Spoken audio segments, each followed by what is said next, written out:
Muri rusange V60 uri mu bwoko bw'amakofi twita manual brewed coffee. Icyo twita manual brewed coffee ni coffee ziboneka tutakoresheje igikoresho twita espresso machine. Utangirana n'iki na timing.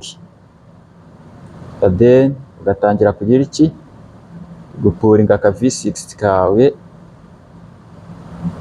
Ubwo bivuze kuri buze guhagarara kuri kangahe ku135 extraction time ya V60. Gusa kawa kasa neza ewana, ikawa ni nziza kandi kabisa iraryoshye, irimo icyo bita acidity imeze neza, aroma yayo nayo imeze neza. Ibyo byose ni kuzagenda tubyiga buhoro buhoro kuri YouTube channel yacu. Wowe gusa komeza ukore subscribe. Okay, murakoze kuduha ikaze ku Gikoni Iwacu TV.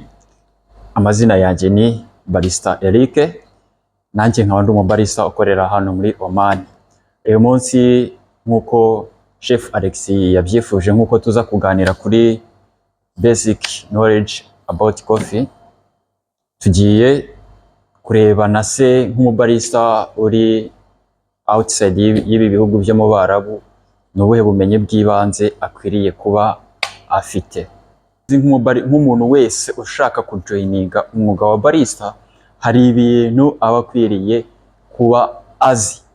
Mbere na mbere aba afite amatsiko, barista ni muntu ki? Nyuma yo kugera muri barista, se barista akora iki? Nyuma yo kumenya ngo akora iki, noneho akora icyo twita application. Mu magambo make, barista ni umuntu utegura ikinyobwa cy'ikawa akanagisavinga ku mukastoma. Ugenekereje mu rurimi rw'ikinyarwanda niko babishatse gusobanura. Noneho ikawa yo ni iki? Ikawa ni ikinyobwa gikora cyo cyabaye brewed kivuye muri ifu y'ikawa ibe yivanze n'amazi, noneho ya solution tukaba ariyo tuza kwita ikawa. Uyu munsi rero ngiye kubaha utuntu twibanze tuba tugomba kuba tuzi. Mbere na mbere, muri ibihugu by'Abarabu bakunda manual brewed coffee. Ni ikawa ziba zitakoreshejwe n'igikoresho bita espresso machine. Nk'umuntu ukurikirana Igikoni Iwacu TV, ibyo byo arashobora kuba yarabyize mbere. Uyu munsi tugiye kuganira ku ikawa twita V60. V60 urumvamo ko harimo V hakazamo na 60. V ni angle ya 60. Urabizi ko angle ya 60 iba yenda kumera nk'uko. Muri rusange V60 uri mu bwoko bw'amakofi twita manual brewed coffee. Icyo twita manual brewed coffee ni coffee ziboneka tutakoresheje igikoresho twita espresso machine. Hari byintu tugenderaho, hari tips tugenderaho iyo tugiye ku brewinga V60. Ikintu cya mbere ubanza kumenya ni ikintu twita ratio. Ratio ni iki? Ratio ni ingano y'amazi turi buze gukoresha kugira tuze kubona ya solution y'ikawa yacu yiriactinze na y'amazi yacu, ubundi tukayisavinga kuki ku mukiriya. Hano rero twebwe hari ratio nk'ababarista tugenda dukoresha uko byagenda kose bitewe na station ukoresha, ntabwo muzabura kuyikoresha. Hari ratio ya 1:15, ubwo ni 1:15, biba bisobanuye ki igarama rimwe ry'ikawa rijyamo amagarama 15 y'amazi. Iyindi ni ratio 1:16, 17 and 18. Ndakeka ari izo ratio akenshi ama coffee shop akunda gukoresha. Hano rero tugiye gukoresha ratio ya 1:15. Bivuze iki? Igarama rimwe ry'ikawa rirajyamo mililitiro 15 z'ikawa. Ikindi kintu utugenderaho, tugendera ku cyo twita grinding size. Icyo twita grinding size ni uburyo ikawa yacu ibiseyemo. Ikawa yacu ya V60 iyo tugiye kuyibrewinga dukoresha grinding size ye dukunda kwita medium. Medium urabona ukuntu nabyita nk'iki buriyara, nabyita iba yisumbuyeho gake umunyu, ingano y'umunyu gake cyane. Ikindi ugacuzinga icyo twita fresh coffee beans, uba ugomba kuba ufite icyo twita fresh coffee beans. Ikindi tugenderaho temperature y'amazi tuba tugiye gukoresha, ase temperature y'amazi tugiye gukoresha iba ihagaze ite. Dukoresha temperature hagati kuva kuri 88 kugera kuri 83. Iyo tujya ku brewing V60 bizaterwa na station uzaburimo. Gusa buri station zose zikunda gukoresha hagati ya 88 na 93. Sinzi ko ari ahantu bashobora kuba ba brewing V60 bagakoresha temperature iri hejuru ya 83. Noneho muze tu brewingane V60 yacu. Tugiye gukoresha garama 15 za coffee beans. Ubwo ko nababwiye ko turi buze gukoresha ratio ya 1:15, bivuze iki? Ko turi bufate garama 15 z'ikawa tukazikuba 15 kugira tuze kubona icyo twita toto yield. Ubwo toto yield ngenekereje, toto yield ni ya solution rero yabonetse hagati y'ikawa na y'amazi yacu kugira tuze kubona ikawa dusavinga kuki ku mu customer cyangwa ikawa yacu turi buze kugira iki. Yo umenya ikawa tumaze kumejaringa ikawa zacu tugiye gukoresha, tuzishyira muri blender yacu. Iyi ni blender yacu, tukagira iki, tukazishyiramo then tukaziblendinga mu gihe tugitegereje ko amazi yacu ashyuha. Then ikindi akandi kantu nibagiye kubabwira, tuba dufite icyo twita paper filter. Iyi paper filter murabona ko ifite shape ya V, ari nayo mpamvu akenshi ikawa ikoreshejwe no paper filter igakoreshwa n'iyi hariyo V60, ari nayo mpamvu baje kugira iki, kwitirira V60. Aka ga paper filter nako kagira uburyo tukazinga, urabona ko karambuye gutya, ufatana kano gace ukakazinga neza. Iyo umaze kukazinga neza ukisa nk'ukagira neza, ugasa nk'uhuza zino mpande zombi, ubundi ukazishyira muri hariyo V60 yacu. Then iyo amazi amaze gushyuha ku kigero cyiza, dukora icyo twita rinsing. Ubona ko amazi yacu aba yamaze gushyuha kuri cya kigero cyacu cya 91.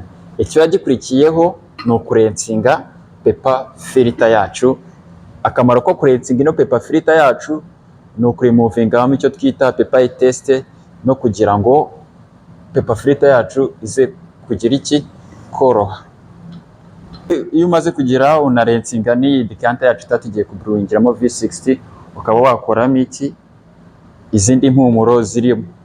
Uzana ya coffee powder yawe ukayishyiramo. Cyagikurikiyeho no kumenya ngo niba toto yield yacu twayibonye ari 15 gukuba 15, ase turaza gukora icyo twita amapurova. Purova rero ukuntu tuzibona, ufata za coffee powder yawe, first purova tuba turi bikube 3. Bivuze iki?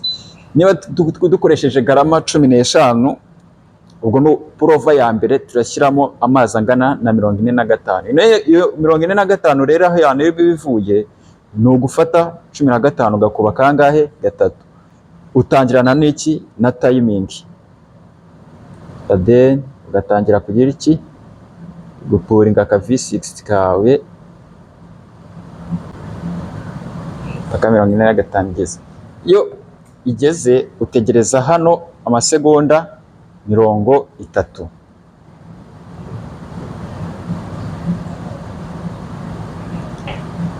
Iyo amasegonda yawe yuzuye, utangirana na purova ya kangahe, ya 2. Purova ya 2 yo ufata 45 ugakuba 2. Bivuze ko ari amazi 90 turi bushyiremo kuri purova ya kangahe, ya 2. Ubwo bivuze kuri buze guhagarara kuri kangahe, ku 135.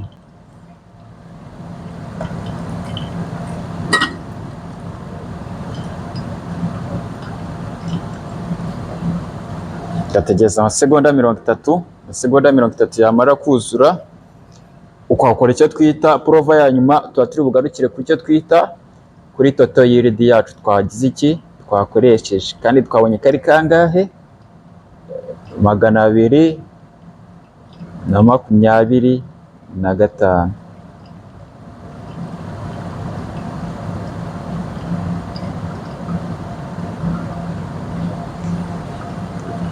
Then ubu umaze kugira iki kuzuza amaprova yawe, ugategereza icyo extraction time ya V60.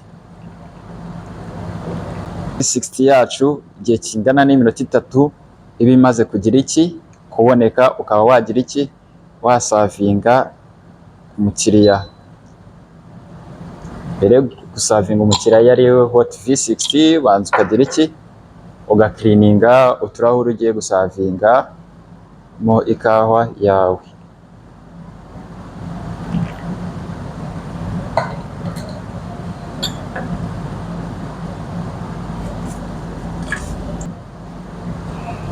And then ugashekinga ukamixinga gutya. Icyo biba bivuze ahangaha icyo nshobora kuba nakubwiraho no kuba uri kuvanga za prova zawe wakoresheje,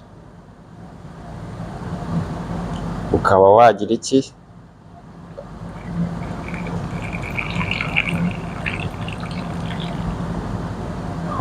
watestinga agakawa kawe wakoze kagira iki ugasavinga.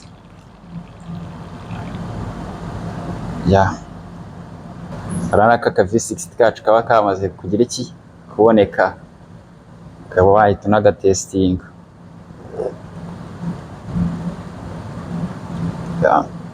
Rero ko abantu barista wacu maze kudukora agakawa keza kandi kameze neza, so reka nanjye nesting nka chef wanyu numve uko bimeza, gusa agakawa kasa neza. Ikawa nziza kandi kabisa iraryoshye, irimo icyo bita acidity imeze neza, aroma yayo nayo imeze neza. Ibyo byose kuzagenda tubyiga buhoro buhoro kuri YouTube channel yacu.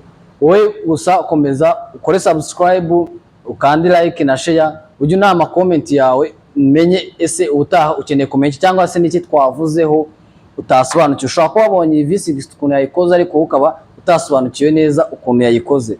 Nujye ubimbwira muri comment ukambwira ati niki ukambwira utasobanukiwe, n'ubutaha tuzaba tugarukana cyangwa nzangaruka hano ngusobanurire neza icyo kintu wambajije utasobanukiwe. Ari nako nanjye nzanye ndushaho no kubahereza n'amatipu yo guteka n'amatipu y'ikawa. Rero wowe twabanye kwiza akanya ndagushimiye cyane, uri umuntu w'agaciro. Ciao ciao. Iyi ngiyi twakoze yitwaga V60. Tuzanakora n'izindi kazi zitandukanye. Urakoze cyane. I love you so much.